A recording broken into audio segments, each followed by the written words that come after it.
Bendito Deus, que nesse momento o seu nome seja exaltado e glorificado. Estamos aqui para aprender da tua parte, do teu Espírito.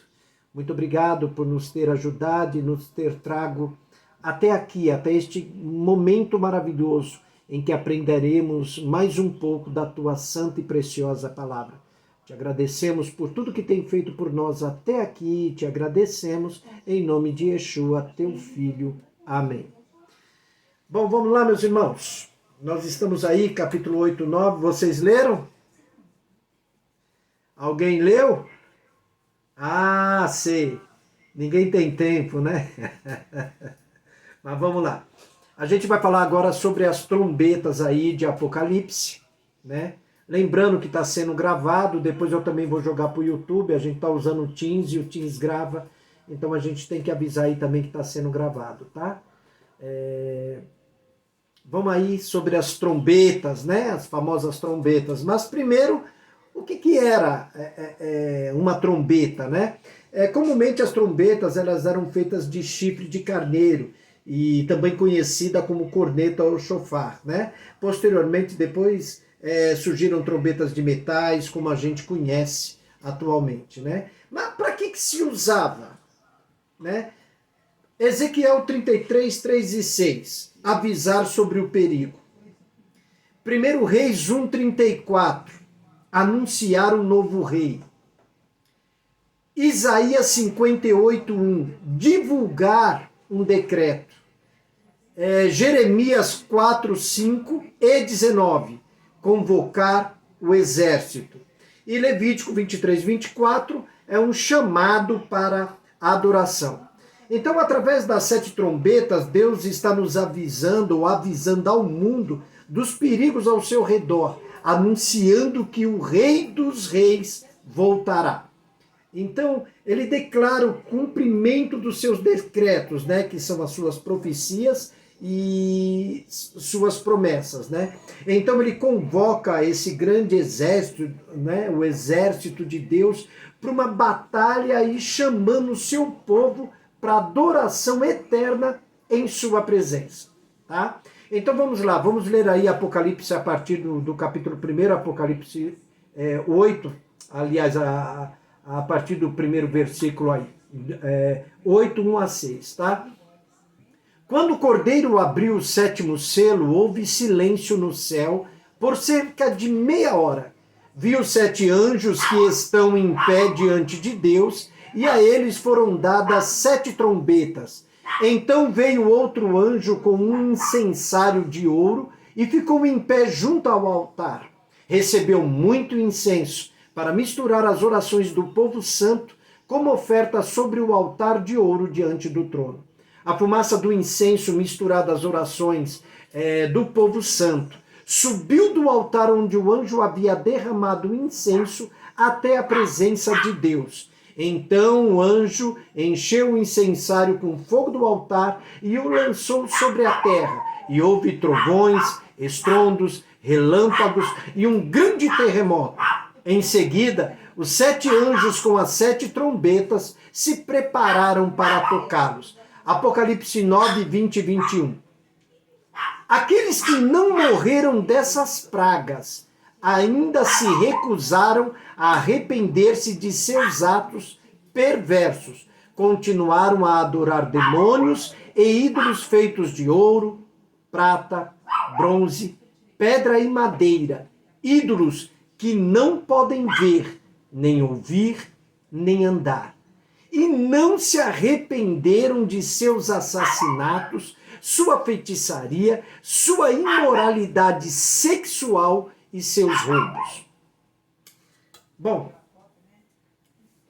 nós vamos falar agora um pouco sobre a famosa demora de Deus, né? Aquela famosa pergunta do salmista, até quando? Ou das almas no altar. Até quando, Senhor, até quando?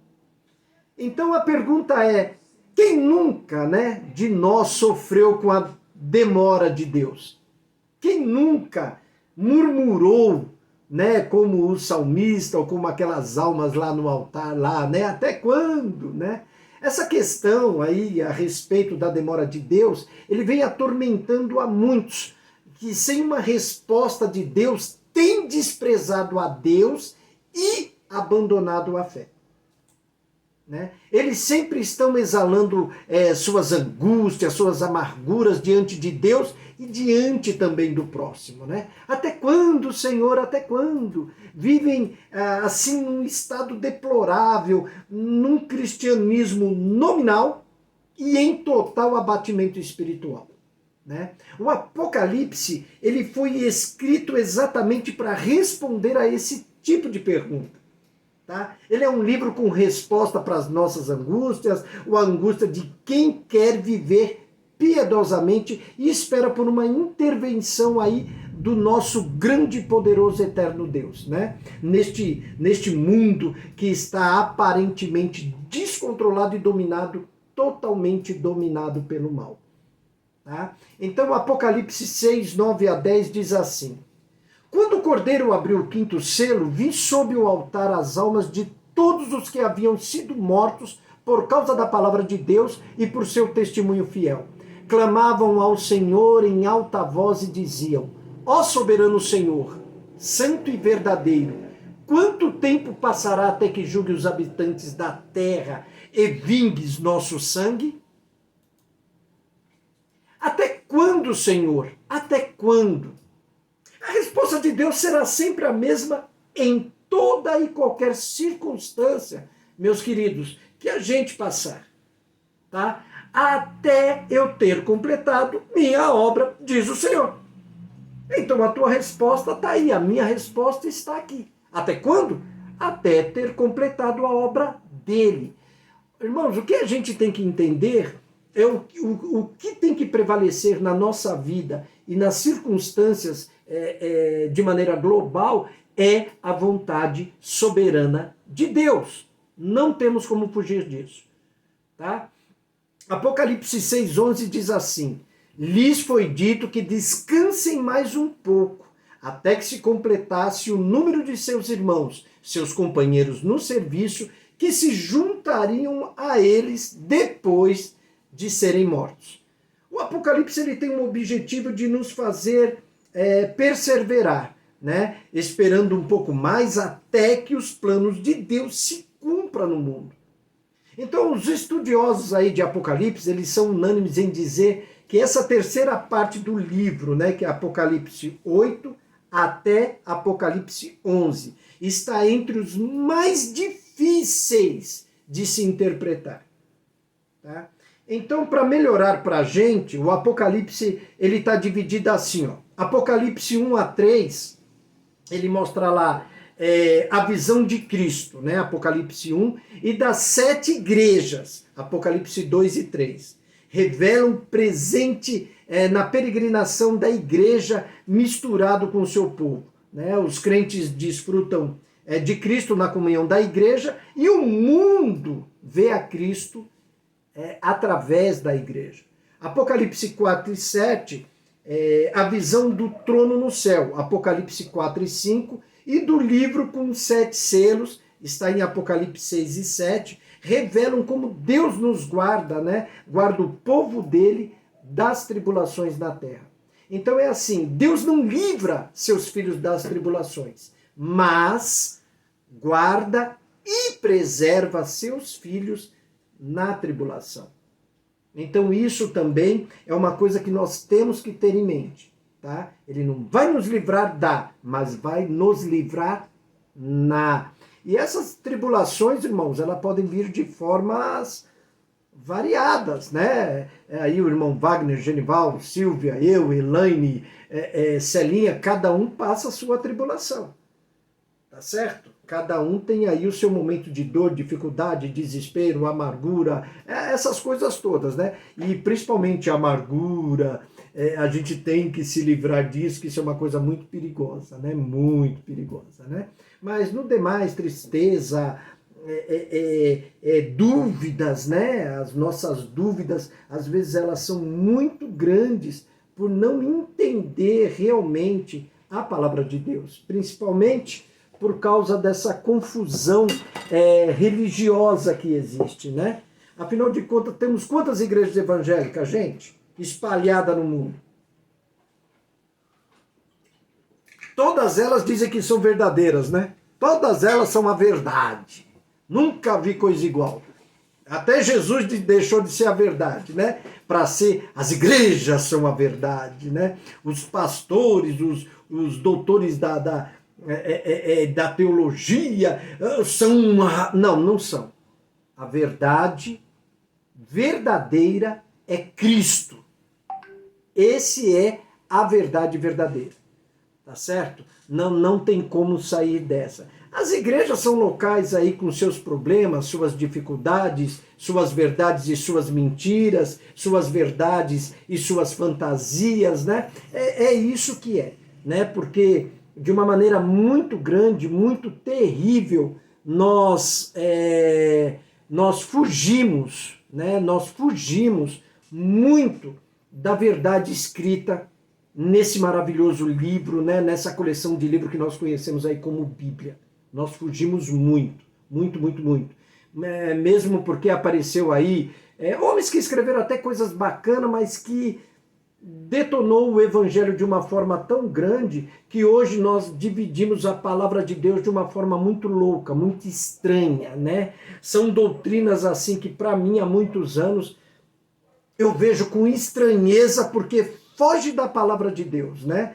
Mostra até, eu costumo dizer até sobre Paulo, né? Como é que Paulo diz que a lei foi anulada, aí ele diz que a lei é santa, boa, é santa, justa, né? Que ela é boa e ao mesmo tempo que ela não é... Não, isso é loucura. Ele nunca disse que a lei foi anulada. Jesus não anulou coisa nenhuma. Então, se a gente não procurar entender o que está acontecendo, o que vem acontecendo, porque a igreja ela não precisa ser restaurada. A gente só restaura aquilo que é velho, né? Então, assim, o evangelho, ele não precisa, a igreja precisa ser restaurada, né? E o que o evangelho não pode é ser reformado. Ou ele é restaurado, volta à sua origem, ou se ele for reformado, eu estou dizendo que alguém aí está velho. Deus, Jesus, o que foi escrito, e não é assim. A palavra de Deus é eterna, né? Então a visão das 7 trombetas aí, você vai encontrar lá de 8 a 11, ele revela que Deus está agindo na história para chamar esses pecadores a si, né? Aprendemos como Deus usa todas as calamidades espalhadas pelos cavaleiros do Apocalipse em favor do cumprimento do plano dele de salvar gente de todos os povos, tribos, línguas e nações, né? Então, assim, entendamos como tudo está sob o controle, né? Está tudo sob controle. A igreja está sendo perseguida, mas Deus a livra do mal. O mundo está sofrendo com o princípio do juízo divino por causa do pecado. O desejo de Deus é que essas pessoas se arrependem, né? Mas porque Deus ainda continua estendendo a mão dele para salvar quem se arrepende e o buscam com fé. E não esqueçam que fé não é simplesmente crer, não. A fé exige obediência. Só pode ter fé quem obedece. Mas como eu vou obedecer se eu não conheço o mínimo da palavra de Deus? Né? Como? Né? Então, o desejo de Deus de que seu povo seja santo, você vai encontrar lá em 2 Pedro 3, 11 e 12, e de que nenhum de nós se perca, está em João 6, 39. É isso que impede de eu colocar já aqui agora um fim neste mundo. Tá? E isso tem impedido, porque Deus ainda quer salvar. Tá? O mundo está atolado no pecado. E a única coisa que nós merecemos, que o mundo merece, é nós mesmos. É assim, toda a força do juízo de Deus. Tá? É isso exatamente que nós merecemos. Paulo via assim, Romanos 2,4. Não percebe quanto ele é bondoso e tolerante e paciente com você? Não vê que essas manifestações de bondade de Deus visam levá-lo ao arrependimento? Né? Olha só que coisa maravilhosa e interessante, né? Um homem voltado para a palavra, que nem Paulo, ele via essas coisas, tribulações, como a bondade de Deus, né? A bondade de Deus procurando salvar mais e mais vidas. A única coisa que não é muito certo, eu já falei isso com vocês, é que quem não vem pelo amor, vem pela dor. Isso não é totalmente verdade, não.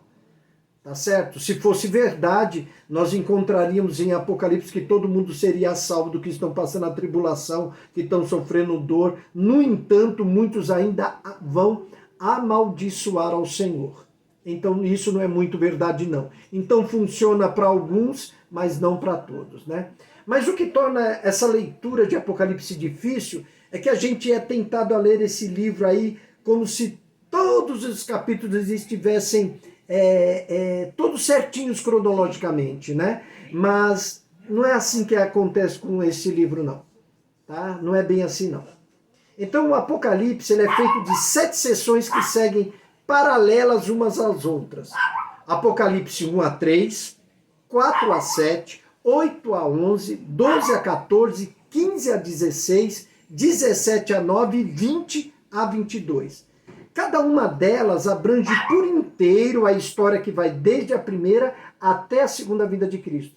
Para ir facilitando a leitura de Apocalipse, você pode anotar o seguinte, aí se não der tempo, mas estará gravado, tá? Os 7 selos, ele está de 4 a 7, as 7 trombetas de 8 a 11, as 7 taças, Apocalipse 15 e 16, descrevem o mesmo período da história. Então, o tempo entre a primeira e a segunda vinda de Cristo. Então, os 7 selos descrevem os decretos de Deus na história. O que Deus permite, né? Tudo isso que acontece no mundo. É o cumprimento da vontade dele aqui na Terra. Afinal, tudo só acontece quando um dos selos é quebrado pelo Cordeiro. Então as trombetas revelam como Deus, ao longo da história e através das tribulações, adverte e anuncia salvação ao pecador, aqueles que perseguem a igreja. Tá? Trata-se da chamada de Deus ao arrependimento enquanto ainda há tempo. Depois você pode conferir isso com calma lá em Lucas 13, de 1 a 5. Tá? As 7 taças, elas mostram o derramamento final da santa e justa ira de Deus sobre os pecadores, dando-lhes uma última oportunidade de arrependimento antes do fim. Perceba aí que em cada uma das partes paralelas, apesar de descreverem o mesmo período histórico, vai se destacar progressivamente um tom a mais da tribulação e de sofrimento, né? Isso aí começa numa escala menor e isso vai se aumentando, a chegar praticamente a um ponto insuportável. Então o Apocalipse nos revela que à medida que o fim se aproxima, vai ficando mais difícil a vida aqui na Terra.